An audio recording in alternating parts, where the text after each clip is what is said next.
بچپن، لڑکپن میں بیماریاں، بڑھاپے کی اذیتیں، بچپن کی مدہوشیاں اور بڑھاپے کی لاچاریاں۔ تو میرے ایک دوست نے مجھے ایک دن حساب نکال کے کہا کہ اگر سب چیزیں نکال کے زندگی کا اندازہ کریں تو 17-18 سال بچتی ہے۔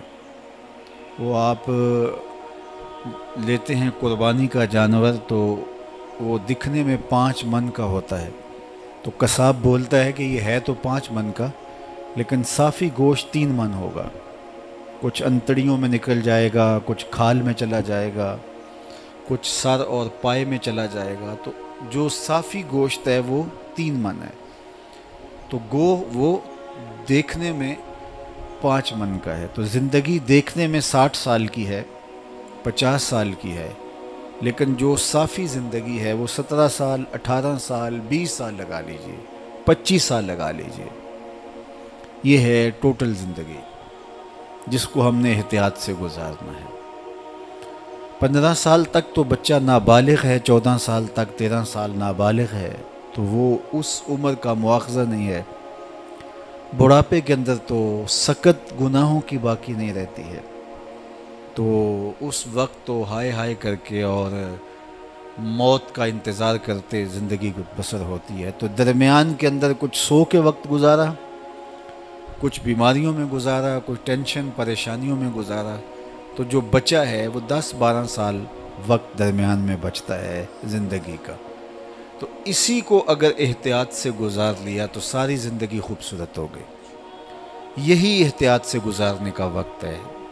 12 سال، 13 سال، چلو آپ 17، 18، 20 سال ہی لگا لیجئے۔ یہی ہے زندگی جو ہم نے ہوش و حواس میں گزارنی ہے اور جاگ کر کے بیدار رہ کے ہم نے بسر کرنی ہے۔ اس لیے حضرت داتا گنج بخش علی حجویری علیہ رحمہ کے مرشد شیخ ابو فضل الختلی علیہ رحمہ فرماتے ہیں الدنیا یوم ولنا فیہا صوم، دنیا ایک دن ہے اور ہم روزہ رکھ کے گزار رہے ہیں۔ تو گزر تو جائے گا دن اگر روزہ رکھ کے بھی گزارا ہو۔ ماہ صیام میں جب افطار کے لمحے آتے ہیں تو افطار کی مجلسیں بپا ہوتی ہیں، تو جب دعوت دی جاتی ہے تو یہ تھوڑا دیکھا جاتا ہے کہ تحقیق کریں کس نے روزہ رکھا ہے کس نے نہیں رکھا ہے، تو سب لوگوں کو دعوت پیش کر دی جاتی ہے۔ تو دسترخوان کے اوپر تو پھر سب آ کے بیٹھے ہوتے ہیں۔ تو اس وقت جنہوں نے روزہ نہیں رکھا ہوتا تو وہ سوچ رہے ہوتے ہیں کہ یار یہ میرے برابر میں جو صاحب بیٹھے ہیں یہ کمزور بھی ہیں، بوڑھے بھی ہیں اور سارا دن مزدوری کرتے رہے، تو دن تو ان کا بھی گزر گیا اور میں ٹھنڈے کمرے میں پڑا رہا، صحت مند بھی ہوں، تو دن تو میرا بھی گزر گیا۔ تو اگر میں نے بھی روزہ رکھ لیا ہوتا تو کیا اچھا ہوتا۔ اور افطار کے وقت جو سرور، جو فرحت، جو ایک کیفیت جو روزے دار کو مل رہی ہوتی ہے وہ جس نے روزہ نہیں رکھا ہے اس کو نصیب نہیں ہو رہی ہوتی، بلکہ غیر مری سا پچھتاوا ہوتا ہے جو اس کے ساتھ جڑا ہوا ہوتا ہے، اور اس کو ایک شرمندگی کا احساس سا ہوتا ہے کہ میں کہاں کھڑا ہوں، میری حیثیت کیا ہے۔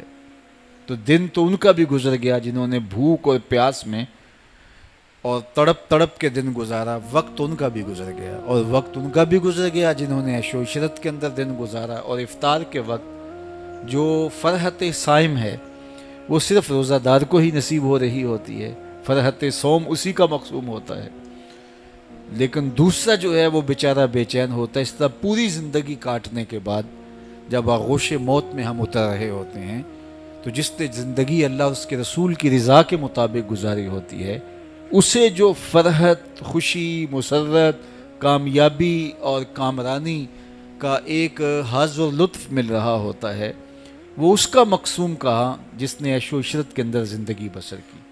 تو اس وقت وہ سوچتا ہے کاش کہ میں بھی زندگی احتیاط سے گزار لیتا، تو گزر ہی جانی تھی نا، آنکھ جھپکتے زندگی گزرتی ہے۔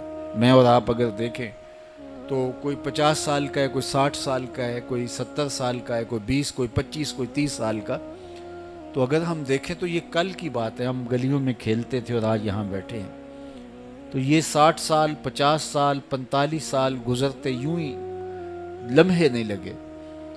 تو جب 40 سال 50 سال گزرتے ہوئے خبر نہیں ہوئی تو جو باقی ہماری زندگی ہے وہ 10 سال ہے، 10 دن ہیں، 10 سانسیں ہیں، تو وہ گزرتے کیسے پتہ چلے گا؟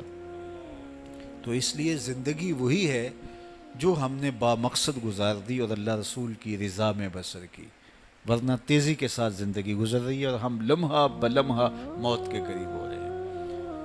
وہ میر تقی میر نے کہا تھا کہ وہ ریشم و کم خواب میں سرمست ہیں تو کیا ہوا، رات اس کی بھی کٹ گئی جو کہ اور تھا، برہنہ بدن تھا، بدن پہ زخم تھے، سردیوں کا موسم تھا، لباس بھی تار تار تھا، اور اس کو کوئی سرد ریت کے اوپر ڈال گیا اور وہ ٹھٹھرتی ہوئی رات میں سسک سسک کے رات بسر کرتا ہے۔ لیکن خیر رات جتنی بھی لمبی ہو آخر سپیدہ سحر تو نمودار ہوتا ہی ہوتا ہے، رات تو گزر ہی گئی نا، وہ کتنی اذیت میں اس نے رات کاٹی ہوگی لیکن گزر ہی گئی نا۔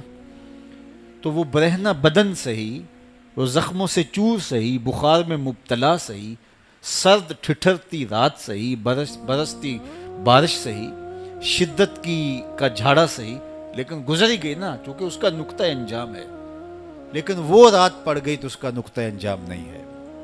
موت کو بھی موت آ جائے گی، مینڈے کی شکل میں لا کے موت کو ذبح کر دیا جائے گا، پھر نقطہ انجام ہی نہیں ہے۔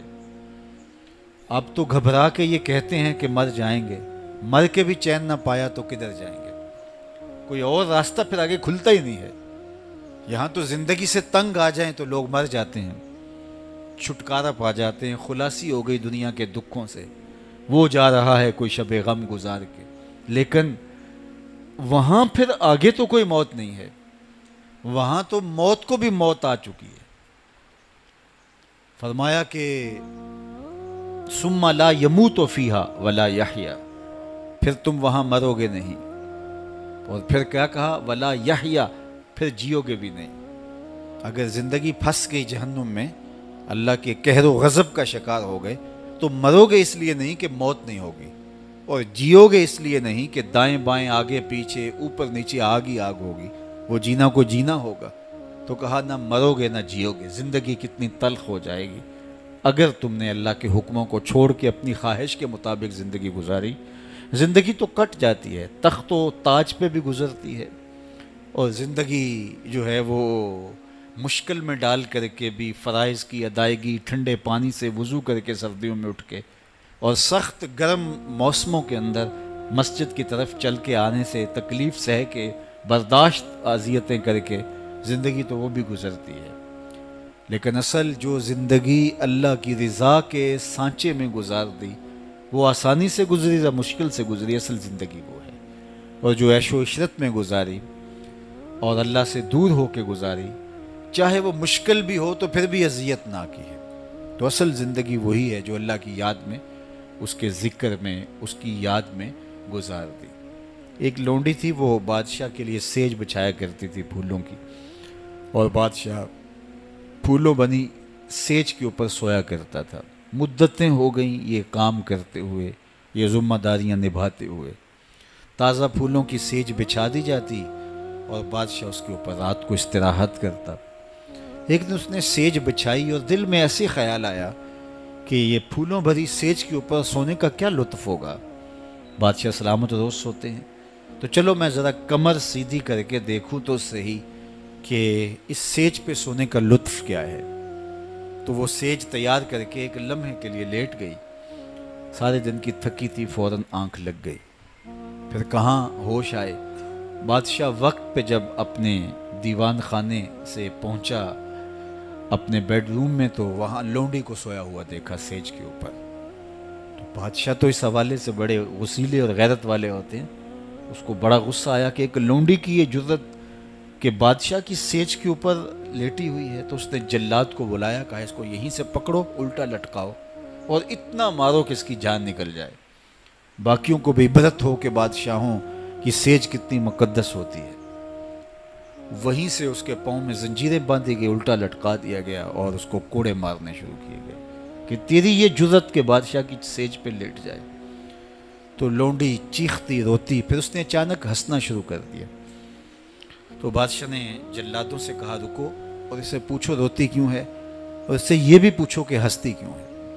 تو جلادوں نے پوچھا کہ روتی کیوں ہے اور ہنستی کیوں ہے؟ اس نے کہا رونے کی وجہ تو آپ کو معلوم ہے، جب ضرب لگتی ہے کوڑے کی تو جان نکلنے کو آتی ہے، میرا انگ انگ درد کر رہا ہوتا ہے تو کیوں نہیں روتی، میں تو چیخوں گی چلاؤں گی۔ کہا یہ تو ہماری سمجھ میں ہے، لیکن تم ہنستی کیوں ہو؟ تو اس نے کہا کہ جب کوڑے لگتے ہیں اور تکلیف ہوتی ہے تو میں چیختی ہوں، اور پھر مجھے مان خیال آتا ہے کہ اس سیج پر میں چند لمحوں کے لیے سوئی اور اتنا عذاب سہ رہی ہوں، جس کو عمر بھر سوتے ہوئے وقت گزر گیا، اس کا کیا بنے گا؟ تو ہم چاہتے تو یہ ہیں کہ ہم، یہ نعرے کا موقع نہیں صاحب، یہ نعرے کا موقع نہیں ہے، توجہ کے ساتھ سنیے گا۔ آج تو ہمارا مزاج کچھ اس طرح بن گیا ہے، تو کہا کہ جس کو عمر بھر یہاں سوتے گزر گئی عمر ہو گئی سوتے ہوئے، اس کا کیا بنے گا؟ تو ہم چاہتے یہ ہیں کہ ہم عیش و عشرت بھری زندگی گزاریں، لیکن ہمیں ان چیزوں کا حساب بھی دینا پڑے گا۔ ثم لتسألن یومئذ عن النعیم، اس دن ایک ایک نعمت کے بارے میں تم سے سوال کیا جائے گا، تم سے پوچھا جائے گا، ایک ایک چیز کے بارے میں اللہ تم سے باز پرس کرے گا۔ تو یہ زندگی جو اللہ نے ہمیں دی ہے، یہ اس کی امانت ہے، اور اس کو اسی کی یاد میں، اسی کے ذکر میں، اس کے بتائے ہوئے طریقے کے مطابق گزارنے کی کوشش کیجیے، تاکہ ہماری آخرت اچھی ہو اور ہم مواخذے سے بچ جائیں۔ ورنہ تیزی کے ساتھ گزرتی زندگی اور یہ ماہو سال کے کٹتے ہوئے لمحے ہمیں موت کی دہلیز تک پہنچانے والے ہیں، اور ہمیں نہیں پتہ ہمارا اٹھنے والا اگلا قدم کہاں ہوگا۔ آج ہم جمع ہو رہے ہیں اور کوئی لحد میں ہے، کل ہم لحد میں ہوں گے، لوگ ہمارے لیے جمع ہو رہے ہوں گے، اور ہمیں نہیں پتہ کہ یہ وقت کب ہمارے اوپر آن پہنچے۔ ساماں تو 100 برس کا بندہ کرتا ہے، لیکن پل کی خبر نہیں ہوتی کہ اس کا اگلا پل کہاں ہے۔ بعد میں لوگ کرتے ہیں کہ جناب میں نے ابھی تو سبزی والی دکان پہ دیکھا تھا، ابھی تو میں نے اس کو موٹر سائیکل پہ جاتے ہوئے دیکھا ہے، اور ایک دم جھٹکا لگتا ہے واقعی یہ جو تم بات بتا رہے ہو یہ سچ ہے، لیکن ہم اپنی آنکھوں کے سامنے یوں اٹھتے ہوئے جنازے دیکھتے ہیں اور پھیلی ہوئی قبریں دیکھتے ہیں۔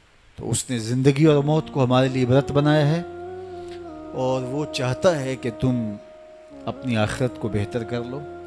اللہ چاہتا تو جس طرح اس نے آسمان ایک بار بنا دیے تھے، زمینیں ایک بار بنا دی تھیں، پہاڑ اکٹھے بنا دیے تھے، اس طرح جتنے انسان پیدا کرنے تھے سب پیدا کر دیے جاتے، اور پھر سب کو قیامت کے دن لپیٹ لیتا، جس طرح پہاڑوں کو ریزہ ریزہ کر دے گا، آسمانوں کو لپیٹ لے گا، زمین کو لپیٹ لے گا۔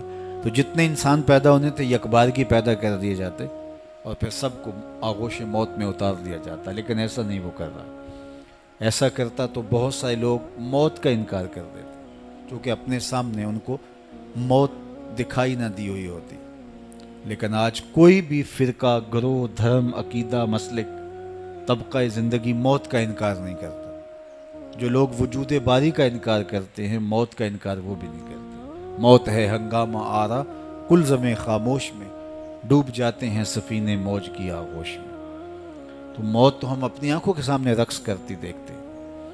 موت کو کتنے کتنے لوگوں کو بچھاڑتے ہوئے ہم نے دیکھا ہے، جو بڑے کج کلا، پہلوان، شہنشاہ، بادشاہ ناگزیر سمجھے جاتے تھے، اور سمجھتے تھے کائنات کا چرخ ہمارے بغیر گھوم ہی نہیں سکتا ہے، لیکن پھر وہ ایسے گئے کہ ان کی ہڈیوں کے نشان بھی باقی نہ بچے۔ موت تو برحق ہے، خیر کن ہے فلاں و غنیمت شمار عمر، زاں بیشتر کے بانگ برآیت کے فلاں نمان۔ اے فلاں اس زندگی کو غنیمت سمجھ لے، اور اچھائی جتنی کر سکتا ہے کر لے، اس سے قبل کہ آواز آنے لگے فلاں بھی چلا گیا۔ اور ہم اپنے کانوں سے کتنے لوگوں کی موت کی خبر سنتے ہیں، اور یہ ہمارے لیے بھی پکار ہوگی کہ یہ بھی صاحب جا رہے ہیں، اور ان کا بھی اتنے بجے جنازہ ہوگا، یا جنازے کا اعلان بعد میں کیا جائے گا۔ تو یہ وقت تو میرے اوپر اور آپ کے اوپر آنے والا ہے۔ تو اس لیے یہ تھوڑی سی زندگی جو اللہ نے دی ہے، یہ آزمائش ہے۔ یہ ہمارے لیے، میں دوسرے لفظوں میں کہوں، یہ دنیا بوائی کا موسم ہے اور آخرت کٹائی کا موسم ہے۔ بوائی کے موسم میں جو کسان مٹی سے مٹی ہو جاتا ہے، کٹائی کے موسم میں فصل وہی اٹھاتا ہے۔ اور جو بوائی کے موسم میں سحری کے وقت اٹھا نہیں، کھیتوں میں گیا نہیں، ہل چلایا نہیں، پانی دیا نہیں، جڑی بوٹیاں تلف نہیں کی، تو کٹائی کے موسم میں اس کے ہاتھ کچھ نہیں آتا۔ یہ دنیا بوائی کا موسم ہے، آخرت کی کھیتی کہا گیا ہے۔ اور آخرت کٹائی کا موسم ہے۔ آج جو بولو گے کل کاٹ لو گے، لیکن بوائی کے موسم میں جو کلف لگے لباس پہن کے گھومتا رہا، کبھی کھیتوں کا چکر تک نہیں لگایا، تو وہ کٹائی کے موسم میں سوائے ہاتھ ملنے کے اور کچھ نہیں کر سکتا۔ تو آج موقع ہے، یہ بوائی کا موسم ہے۔ اقبال نے کہا تھا موسم اچھا پانی وافر مٹی بھی زرخیز، جس نے اپنا کھیت نہ سینچا وہ کیسا دہقان۔ تو آج زمین وتر میں، ہمارے پنجابی میں کہتے ہیں زمین وتر میں ہے، بیج ڈال لو گے تخم عمل اگ آئے گا۔ لیکن آج اگر بیج نہ ڈالا اور زمین وتر سے نکل گئی تو پھر ہاتھ کچھ نہیں ہوگا۔ آج جوانی ہے، آج صحت ہے، آج فرصت کے لمحے ہیں، آج شباب کی جولانیاں ہیں، آج عافیت کی گھڑیاں ہیں، آج فراغت کے لمحے ہیں، آج زندگی کا پہیہ بھی چل رہا ہے۔ تو آج ہم کچھ کر سکتے ہیں، لیکن کل کا پچھتاوا سوائے حسرت بڑھانے کی اور کچھ نہیں ہوگا۔ میں نے تو پڑھا قیامت کے دن نیکوکار، بدکار تو پچھتائے گا ہی پچھتائے گا، نیکوکار بھی پچھتائے گا۔ بدکار کا پچھتانا تو سمجھ میں آتا ہے، نیکوکار کیوں پچھتائے گا؟ جب اپنے اچھے اعمال کی جزا دیکھے گا تو پچھتائے گا، جو چند لمحے ضائع کر دیے وہ بھی کیوں ضائع کر دیے، وہ بھی یاد الہی میں گزار دیے ہوتے۔ اور کافر تو کہے گا یا لیتنی قدمت لحیاتی، کاش میں نے زندگی کو آخرت کی زندگی کے لیے آگے بھیج دیا ہوتا۔ لیکن پھر ہاتھ ملنے سے کیا ہوگا؟ وقت پر کافی ہے ایک قطرہ بھی آب خوش ہنگام کا، جل گیا جب کھیت برسا میں تو پھر کس کام کا۔ جب کھیتی اجڑ گئی، باغ سوکھ گیا، تو اب بارش کے برسنے کا کیا فائدہ؟ تو آج چند قطرے، شبنمی قطرے بھی زندگی بخش سکتے ہیں۔ اج سا وینے کھلے راہ وینے انج ٹوک نوکھڑے ٹوکدے نے، اج سا وینے کھلے راہ وینے انج ٹوک انوکھڑے ٹوکدے نہیں، ٹر پویں تے پینڈا مک جاندا کار بیٹھیاں فاصلے مکدے نہیں۔ آج اٹھنے والا ایک ایک قدم منزل کی طرف کرتا چلا جائے گا۔ آج کی توبہ پچھلے کے گناہوں کو مٹا ڈالے گی۔ آج رجوع اللہ کا عمل ہماری زندگی کے اندر نور بھر دے گا۔ آج پچھلی خطائیں معاف ہو جائیں گی، یا اللہ اپنے کرم سے ان خطاؤں کو بدل کے نیکیوں میں تبدیل کر دے گا۔ آج رحمت کے در کشادہ ہیں، سورج مغرب سے طلوع نہیں ہوا، اس کی رحمت آوازیں دے رہی ہے۔ لیکن آج اگر ہم نے اس پکار پہ کان نہیں رکھا ہے، اس آواز پہ لبیک نہیں کہا ہے، توبہ کی دہلیز پہ دستک نہیں دی ہے، تو کل کا پچھتاوا کسی کام کا نہیں ہوگا۔ وہ سوائے حسرت بڑھانے کے، دکھ میں اضافے کے اور کچھ نہیں ہوگا۔ تو وہ وقت آئے اور کوئی حجت باقی نہ رہ جائے اور پھر ہاتھ ملتے رہ جائیں۔ آج اللہ نے مجھے اور آپ کو فرصت دی ہے۔ یہ اٹھتے ہوئے جنازے، یہ پھیلی ہوئی قبریں، یہ ہم سے بچھڑتے ہوئے لوگ، یہ ہمارے لیے ایک پیغام ہے، ایک میسج ہے ہمارے نام، یہ ہمارے لیے عبرت ہیں۔ آج وہ جا رہے ہیں تو ہمیں